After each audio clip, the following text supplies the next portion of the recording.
No Brasil, você conhece essa birosca em que a gente vive. Há muitos anos, o STF já tinha definido que a Marcha da Maconha configurava um exercício da liberdade de expressão e, fundamentalmente, da liberdade de reunião. No entanto, recentemente, um prefeito de Sorocaba aprovou na Câmara dos Vereadores uma lei exatamente proibindo qualquer manifestação pública nesse sentido. E essa lei é objeto de uma ação que está tramitando no STF, que já tem vários votos sendo proferidos, já há quase uma maioria formada é, sobre a constitucionalidade ou não dessa lei. E é um pouco sobre isso que eu quero falar hoje. Birasca News é esse quadro que eu faço todas as semanas, falando de questões de direito. E esse conteúdo fica disponível no meu YouTube, no meu canal do YouTube, Alexandre Bahia, assim como o podcast do Birasca News disponível em várias plataformas. Se você gostar desse conteúdo, curta, compartilhe, assine os nossos canais. Toda semana, pelo menos, aí 2 novos conteúdos. Pois bem, a ação atual é a DPF 1103 e ela está indo contra a lei de Sorocaba, que, como eu disse, abre aspas, ela proíbe a marcha da maconha e manifestações similares que façam apologia à posse do consumo e uso pessoal de substâncias ilícitas. Bom, não é nenhuma grande novidade a resistência contra manifestações como a Marcha da Maconha. Que, na verdade, lá atrás, quando isso já foi discutido, de novo foi falado, lá atrás e agora de novo é falado que essas marchas, elas, na verdade, fazem apologia ao uso, quando, na verdade, o que elas fazem é exatamente questionar a criminalização. Vale a gente lembrar que em países como os Estados Unidos, por exemplo, em mais da metade dos 50 estados americanos, o uso da maconha ou ele já é permitido para fins medicinais ou inclusive para fins recreativos. Inclusive na Califórnia, o estado mais rico da Federação Americana, ele é permitido para as duas funções, vamos dizer assim, inclusive então para o uso recreativo, e a Califórnia arrecada alguns milhões de dólares em impostos decorrentes disso. E aqui no Brasil, agora nós estamos aqui em 2025 rediscutindo algo que lá atrás já havia sido resolvido. Eu, inclusive, quando dou aula sobre liberdade de reunião, eu sempre cito essa decisão da DPF 187, que é lá de 2014, em que o Supremo exatamente falou sobre fazer uma interpretação do Código Penal para que não fosse,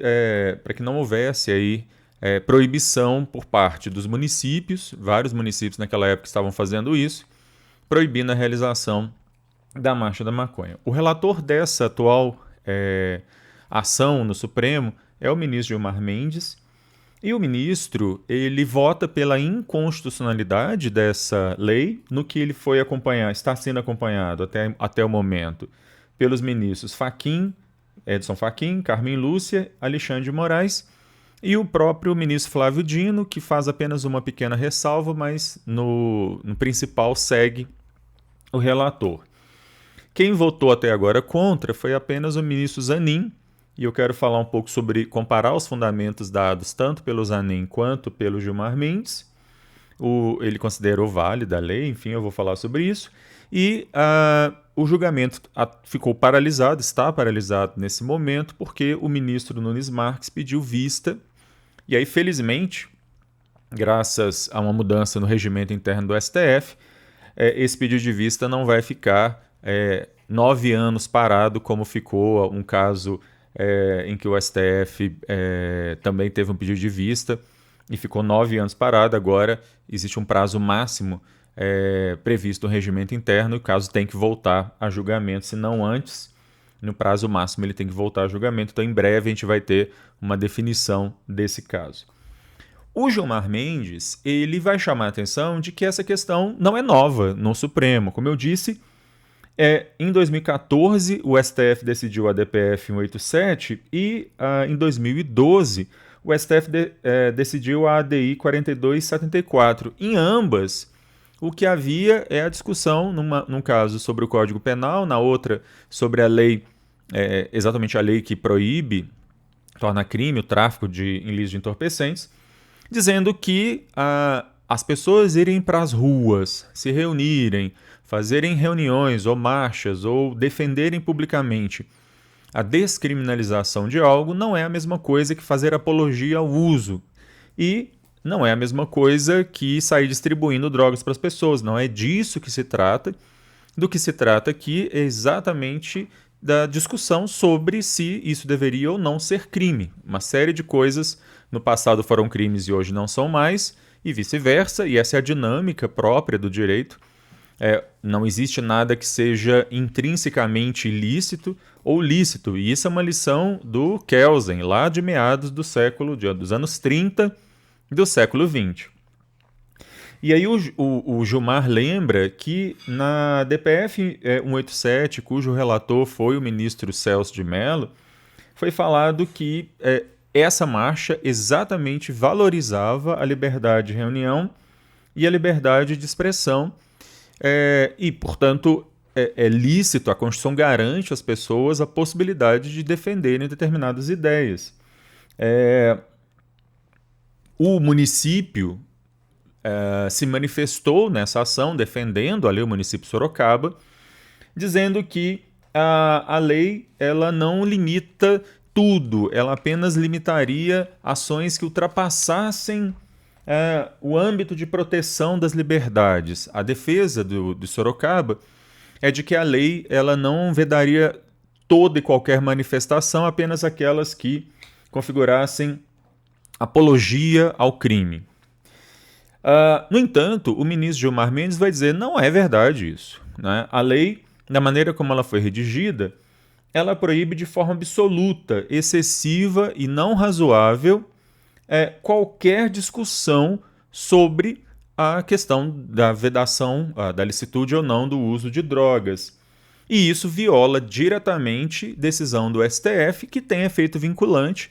Óbvio, é verdade que não vincula o legislativo, e é por isso que o STF está tendo que se debruçar novamente sobre isso, mas continua o ministro, de 2014 para 2025, não houve nenhuma mudança na história, na compreensão, no direito, na Constituição, que legitimasse a rediscussão dessa matéria. Isso já está assentado lá atrás, que é permitido, por causa da liberdade de reunião, fundamentalmente, e não houve nenhuma grande mudança que autorizasse agora que se alterasse o que foi decidido lá atrás.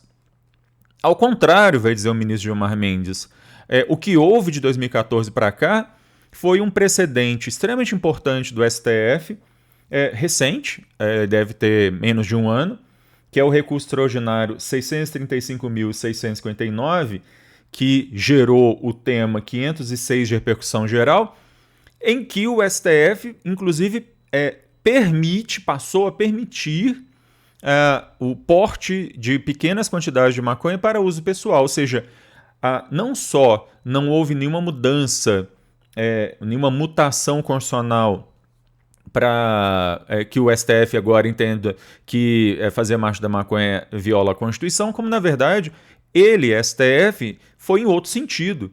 Foi no sentido de que pequenas quantidades de droga, de maconha especificamente, não configurariam crime. A decisão do ministro Gilmar Mendes ela está plenamente de acordo com tudo aquilo que o STF vem falando. O ministro Zanin, ao contrário, vai dizer que a liberdade de expressão ela tem limites, e um dos limites é que ela tem que ceder face à proteção da saúde, da integridade de crianças e adolescentes. E de que a lei apenas proibiria, ele segue o que a prefeitura falou na defesa da lei, a lei proíbe a incitação, a apologia, e, portanto, a lei é válida dentro da possibilidade do município legislar concorrentemente sobre saúde. O artigo 24 da Constituição garante a legislação concorrente sobre saúde.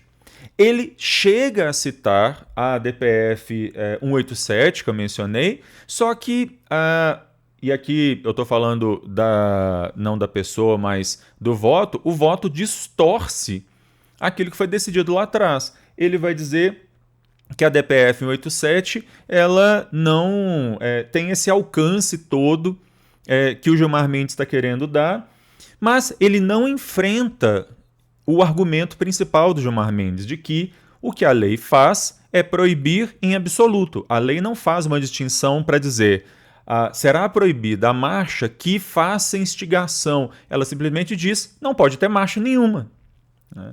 É muito curioso que tanto os vereadores, enfim, as pessoas que apoiam essa lei, sejam exatamente aquelas que defendem uma liberdade de expressão quase absoluta, citando, inclusive, jurisprudência da Suprema Corte dos Estados Unidos e a primeira emenda. E são exatamente essas pessoas que defendem uma liberdade de expressão quase absoluta que vão defender uma lei que exatamente vai contra a liberdade de expressão. Enfim, eu vou continuar aguardando, espero que quando sair o resultado final eu volte aqui para falar sobre esse caso, mas eu espero muito sinceramente que quando esse caso for retomado, a maioria do Supremo mantenha o entendimento dele lá atrás e faça valer o que a Constituição garante de liberdade de expressão e liberdade de reunião. Bom, é isso.